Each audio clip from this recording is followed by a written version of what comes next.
Untuk juara ketiga, filmnya berjudul Luka Luna.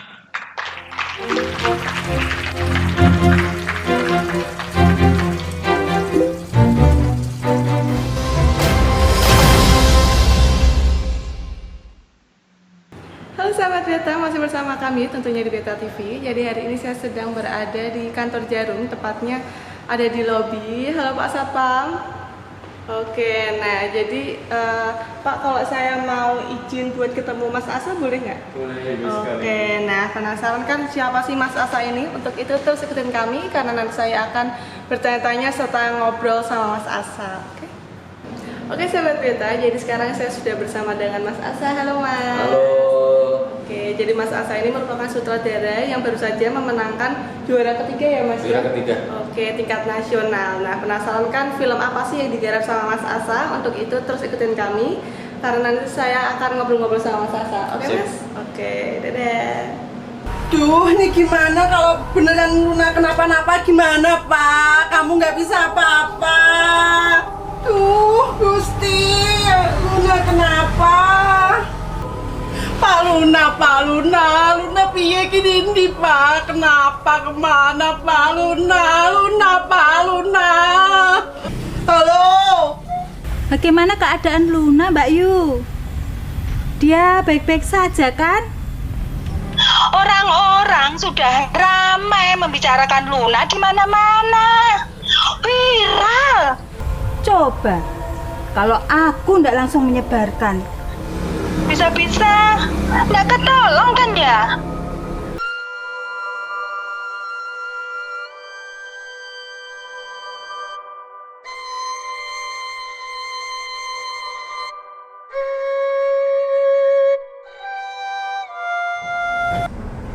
Mas Asa sejak kapan sih punya hobi buat film kayak gitu?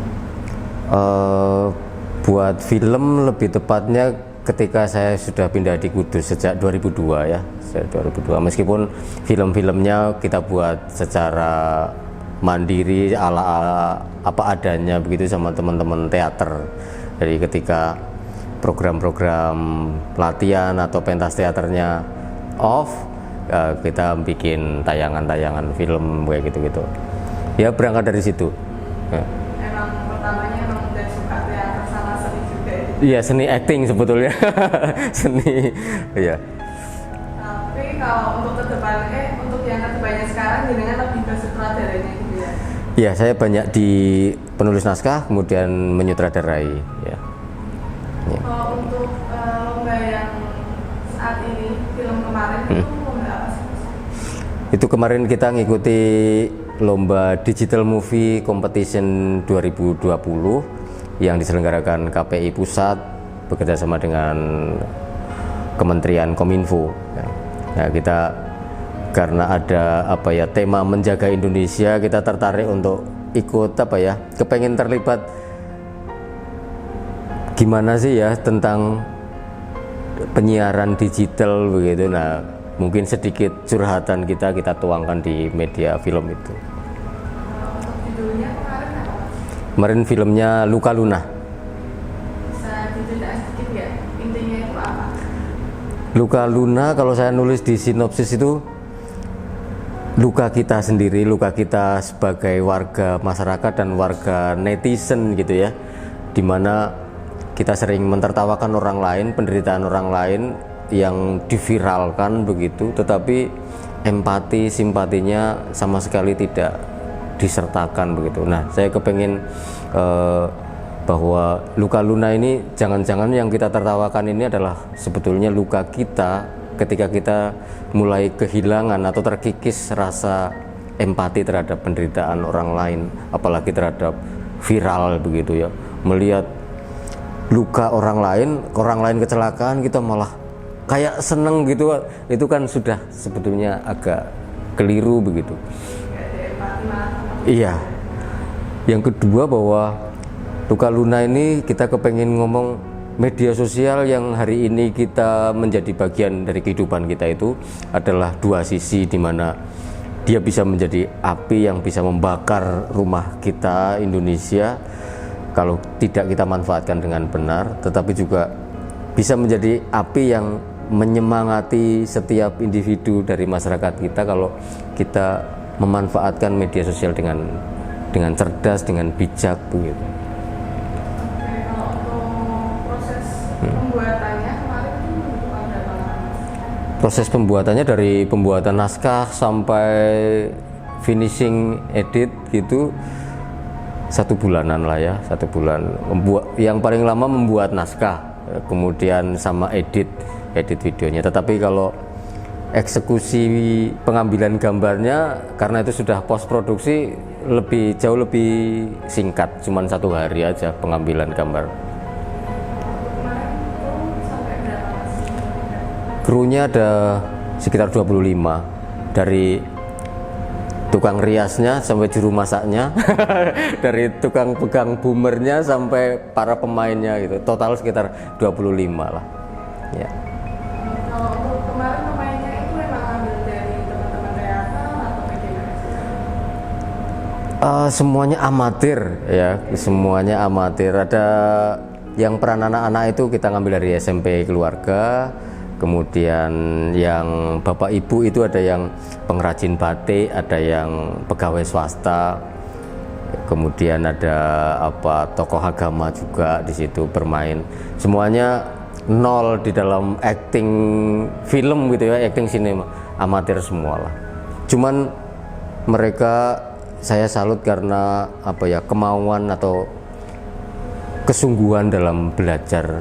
Ketika proses pengambilan gambar ya tidak ada keluhan sedikit pun, mau digini-giniin, niatnya belajar ya manut gitu, dan itu luar biasa. Itu emang sampean sengaja untuk nyari yang baru atau gimana? Ya orang kuat bayar sing profesional, tapi lebih dari itu bahwa saya kira semua orang itu bisa bermain acting atau dolanan seni begitu, apapun itu, ketika dari diri orang yang mau terlibat itu memberikan hati dulu.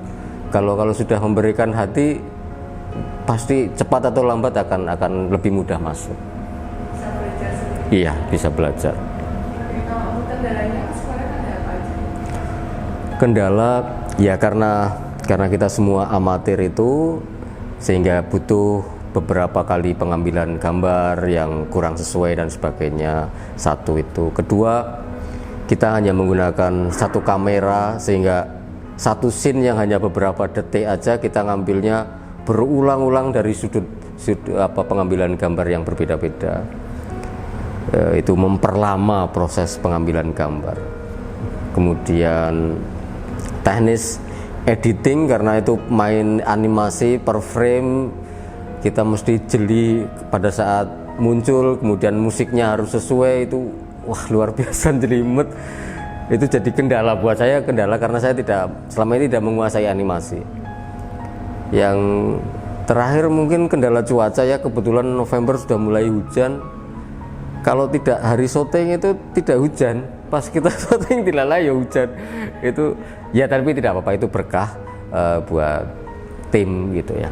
Tidak jadi kendala, tapi itu hanya nanti memperlama saja gitu aja.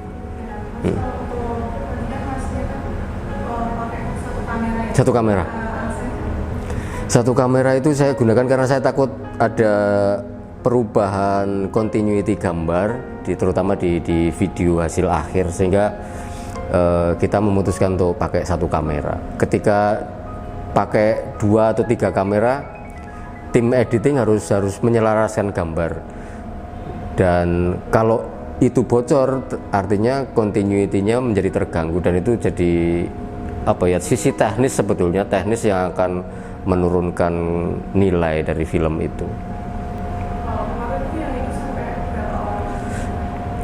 Dari informasi yang saya dapat dari panitia kemarin waktu penganugerahan itu ada 105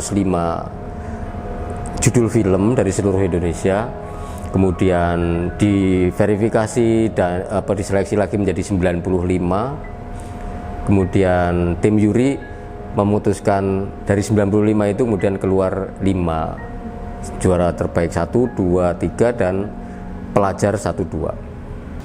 Oke sahabat Beta, jadi itu dia perbincangan saya dengan Mas Asa, merupakan sutradara dari film Luka Luna yang baru saja memenangkan juara 3 tingkat nasional. Nah, semoga cerita Mas Asa tadi bisa untuk menginspirasi sahabat Beta semuanya.